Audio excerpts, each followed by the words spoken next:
بسم الله الرحمن الرحيم.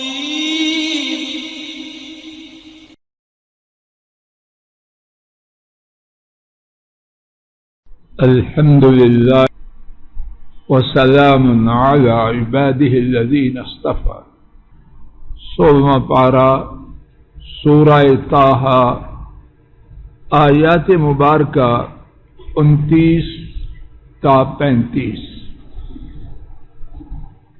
ان آیات مبارکہ میں رب العالمین سے ملاقات کے وقت جب موسیٰ علیہ السلام کے سر مبارک پر تاج نبوت و رسالت سجایا گیا تو انہوں نے اپنے رب کریم سے جو فرمائشیں کیں ان کا ذکر ہے. ان آیات میں انہوں نے اپنے رب سے اپنے کنبے میں سے ایک وزیر، ایک ساتھی اس کی فرمائش کی، اور اس ساتھی کا فرمائش کرتے ہوئے تعین کیا کہ وہ میرے بھائی ہارون ہے، اور اپنی فرمائش کے اسباب کو رب ذوالجلال کے حضور پیش کیا کہ میں ان کے ساتھ اپنی پشت کو مضبوط کروں گا اور اپنے فریضہ کی ادائیگی میں ان کو شریک کروں، اور میں اور وہ میرا بھائی جب دو ہو جائیں گے تو آپ کی ہم بہت زیادہ تسبیح بیان کریں گے اور آپ کا ہم بہت زیادہ ذکر کریں گے.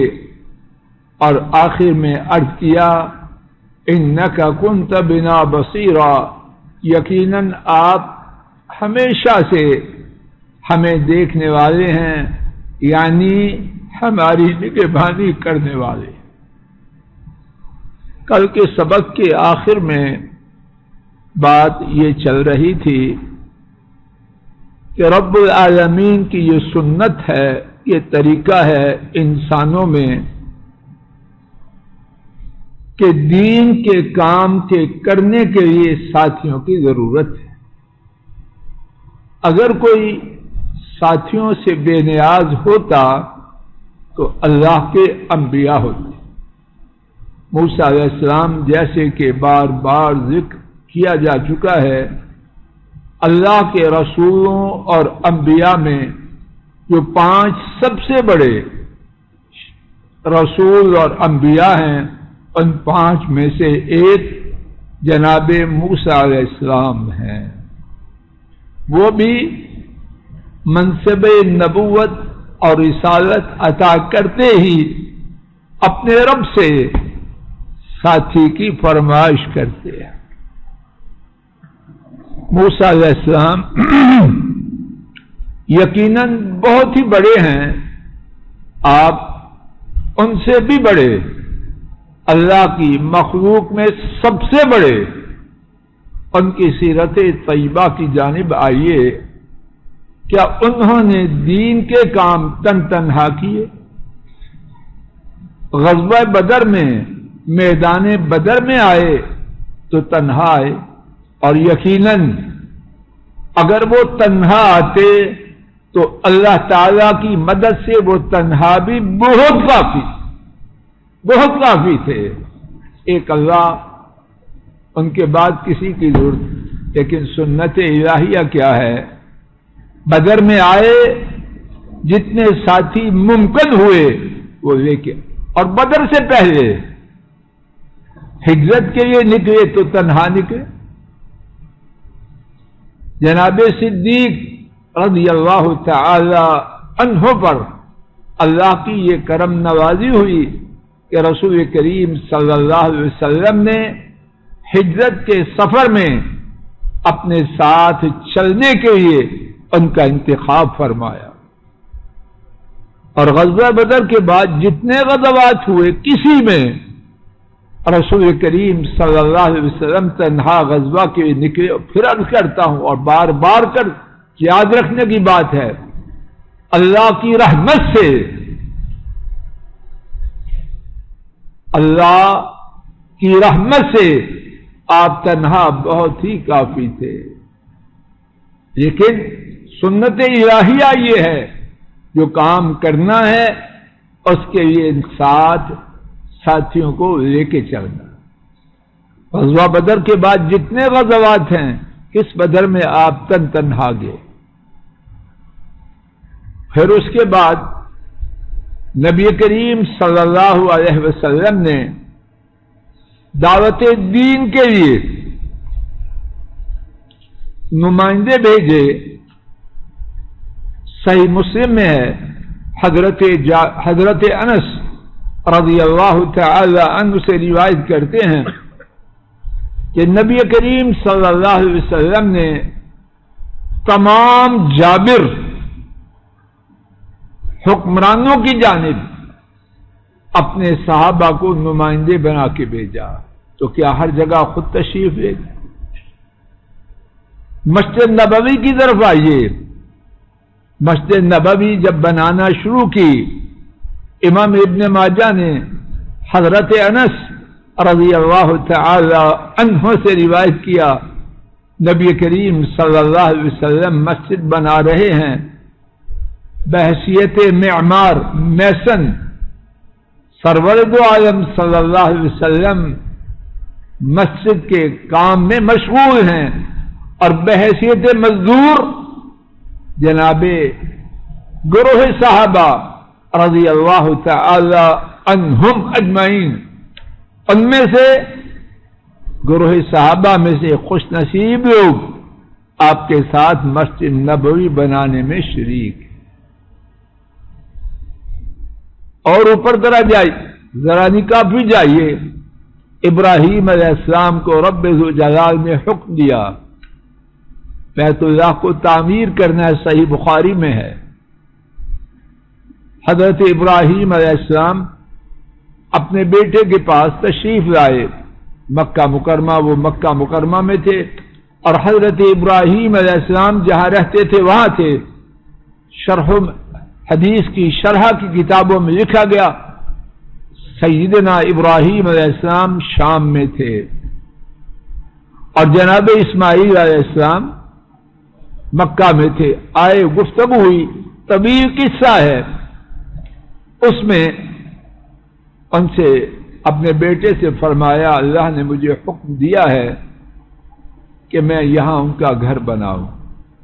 بیٹے نے عرض کیا اللہ کے حکم کی تعمیل کیجیے۔ فرمایا اور تو اس گھر کے بنانے میں میرے ساتھ تعاون کرے گا؟ بیٹے نے کہا جی کروں گا۔ اللہ اکبر! اس گھر کے بناتے ہوئے رب کی قدرت، اس کا اظہار کیسے ہوتا ہے؟ جو دیواریں بلند ہوتی ہیں، مقام ابراہیم ساتھ ساتھ، تو جو اللہ پتھر کو ساتھ بلند فرما سکتے ہیں، کیا وہ اسماعیل کے بغیر علیہ السلام کے بغیر بیت اللہ کو تعمیر نہ کروا سکتے؟ اچھی طرح جن کو اللہ نے قیادت دی ہے وہ بھی یاد کر لیں، اور جو ساتھ کام کرنے والے ہیں وہ بھی سن لیں۔ اس کے بغیر سنت الہیہ یہ ہے، کام نہیں بنتا۔ اور اس کے لیے، اور یہ کام مشکل ہے، انسانوں کے ساتھ چلنا آسان کام نہیں۔ جو ساتھ ہیں وہ بھی انسان ہیں، ان کے جذبات ہیں، احساسات ہیں، عقل ہے، سب کچھ ہے، اور جو اوپر ہے اس کے پاس بھی سب کچھ ہے۔ نہ اوپر والا مکمل ہے نہ نیچے والے مکمل۔ اگر ایک دوسرے کا احترام نہ کیا جائے تو گاڑی نہ چلے گی۔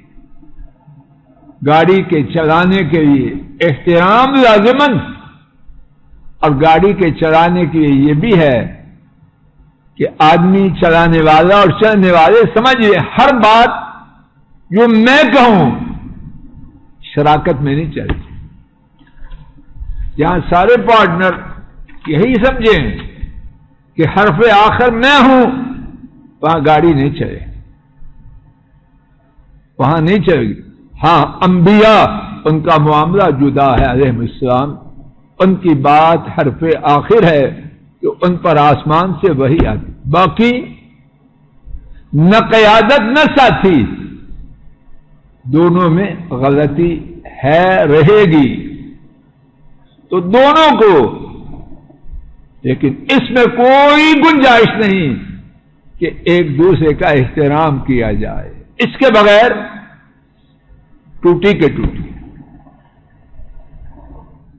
اس حوالے سے بات کو مزید واضح کرنے کے لیے کچھ باپ اپنے معاملات میں بچوں کو دخل نہیں دینے دیتے۔ ٹھیک ہے، کچھ معاملات ایسے ہیں جہاں شریعت کی بات ہے، اس میں کسی کی بات کی کوئی حیثیت، دین کی بات ہے، کسی کی سمجھ میں آئے نہ آئے۔ عام معاملات جن میں مل کے چلنا ہے، فیصلہ تو والد کا ہوگا، لیکن کسی کو قریب نہ پھٹکنے دے، تو شاید اس سے اولاد کی تربیت میں خرابی ہو۔ بہت گھروں میں، اللہ جانے یہ بات کر رہا ہوں، آپ مجھ سے زیادہ تیز آنکھوں والے، سمجھ والے ہیں، غلط ہو تو بعد میں سمجھا دیجئے۔ وہ بابے جو اپنی اولادوں پر کسی کام میں اعتماد نہیں کرتے، ان کے لیے زندگی میں چلنا مشکل ہو جاتا۔ باپ کے زیر سایہ تربیت پائیں، غلطیاں کریں، کبھی گریں کبھی اٹھیں، تو معاملہ انشاءاللہ ڈوبتے ڈوبتے تیراک بن جائے، گرتے گرتے شاہ سوار بن جائے گا، لیکن جب سوار ہونے ہی نہیں دیا، دریا میں اترنے ہی نہیں دیا، تو اس کو تیرنا کہاں سے آئے گا؟ اور اسی طرح اللہ کرے کہ یہ باتیں بیکار نہ ہوں، ہماری خواتین جو دروس کو سنتی ہیں انہیں بھی بعض مائیاں، بہو کچن میں داخل ہوئی، طوفان کھڑا ہو، اس نے یہ کر دیا، اس نے وہ کر دیا، تو یہ گاڑی محمد علی صاحب دیر تک چلتی ہے، یہ ختم ہو جاتی۔ مائیاں بھی روتی ہیں آئے دن بہوؤں کا شکوہ شکایت، اور بہو بھی کہتی ہے اللہ خیر کرے میں کہاں آ کے پھنس گئی، کام خراب ہو گیا۔ ساس بھی، اس کی خوبی یہ ہے بہوؤں کو لے کے چلے، اور بہوؤں کی خوبی یہ بھی ہے، ان کی خوبی یہ ہے کہ وہ ساس کا احترام کرتے ہوئے اس کے ساتھ چلے۔ جتنا زیادہ باہمی احترام ہوگا، مل کے چلنا ہوگا، اتنی ہی زیادہ اس گھر کی خیر ہوگی۔ خلاصہ، دین کی دعوت میں، دنیا کے نظام میں، گھروں کے نظام میں، جماعتوں کے نظام میں، مساجد، ہر جگہ تنہا بندہ وہ کچھ کر نہیں پاتا۔ ہاں، یہاں ایک بات قرآن کریم کے الفاظ میں سمجھ لیجئے میرے ساتھ، سورہ الانفال آیت شریفہ 10 نواں پارہ ہے، وہ نکالیے۔ ماشاءاللہ، جی یہی ہے، ماشاءاللہ 179، شاباش عبد النافع، ماشاءاللہ۔ عبد القدیر جی، عبد النافع کو حفظ کروا دو، ماشاءاللہ، بہت اچھا۔ اچھی طرح نوٹ فرمائیے، اللہ کرے کہ میرا آپ کا اس سے فائدہ۔ اللہ پاک نے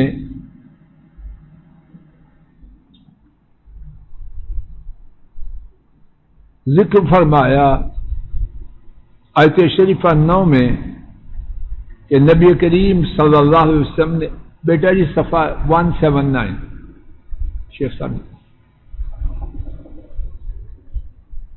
اللہ کریم نے ذکر فرمایا کہ نبی کریم صلی اللہ علیہ وسلم نے ان کے ساتھیوں نے اپنے رب سے جنگ سے پہلے مدد طلب کی. اللہ پاک نے ان کی فریاد کو قبول فرمایا اور ارشاد فرمایا کہ میں 1000 فرشتے کے ساتھ جو ایک دوسرے کے پیچھے اترنے والے. آپ جی سیدھے ہو کے سنو, سیدھے ہو کے سنو. جو ایک دوسرے کے پیچھے آنے والے ہیں ان کے ساتھ تمہاری مدد کرنے والا ہوں. بیٹا میں دیکھنا چاہتا ہوں آپ کو اچھی طرح.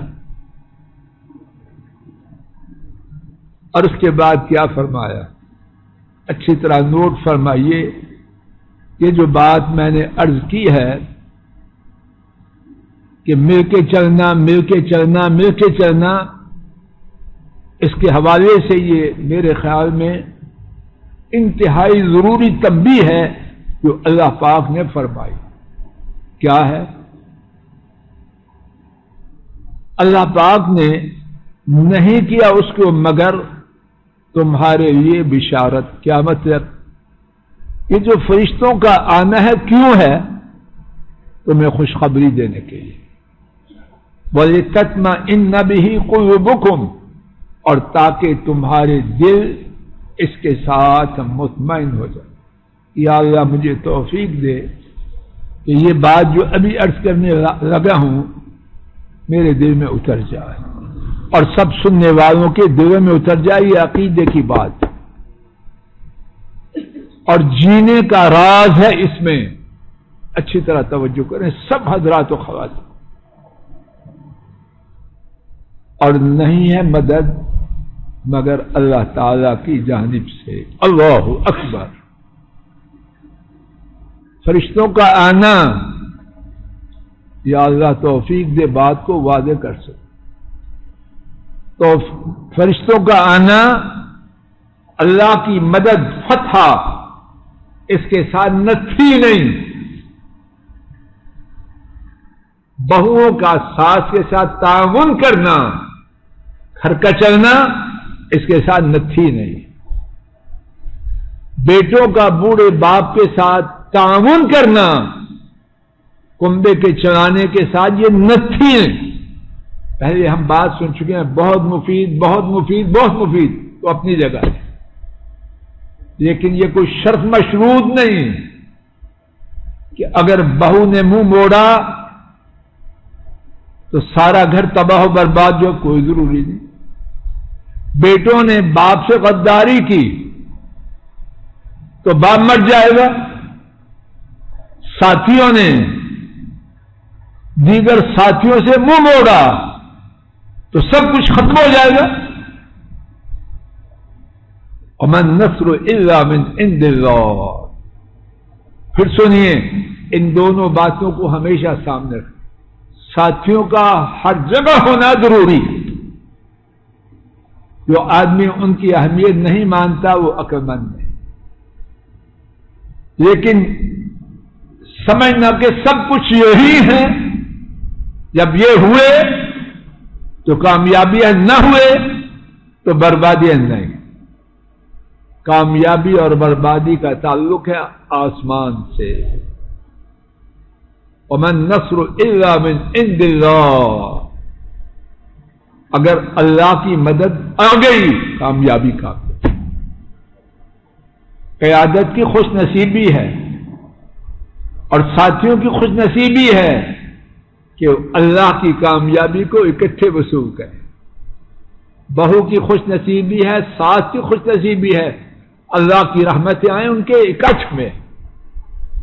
باپ کی خوشی ہے, بیٹوں کے لیے سعادت ہے, اللہ کی رحمتیں آئیں اور اکٹھے ہوں.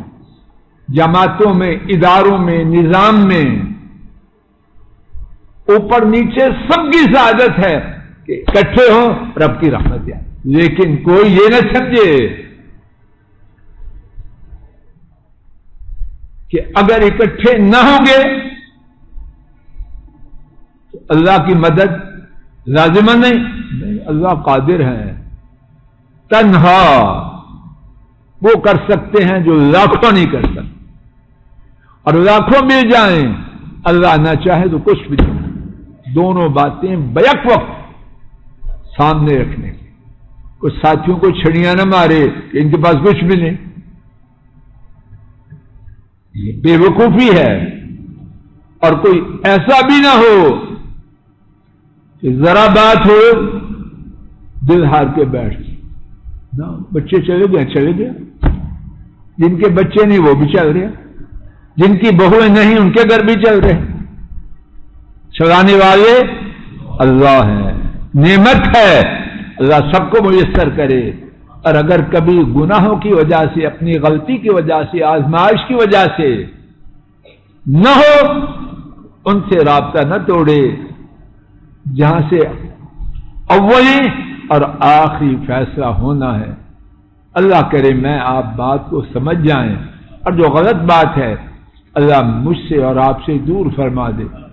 وصلی اللہ تعالی علی خیر خلقہ وعلی آلہ واصحابہ۔ السلام علیکم ورحمۃ اللہ۔ یہ ڈاکٹر فضل الہی صاحب کا آفیشیل یوٹیوب چینل ہے، اس کو لائک، سبسکرائب اور شیئر کریں اور بیل آئیکن پریس کریں تاکہ نئے آنے والی ویڈیوز کا نوٹیفیکیشن آپ کو موصول ہو سکے۔ جزاکم اللہ خیر۔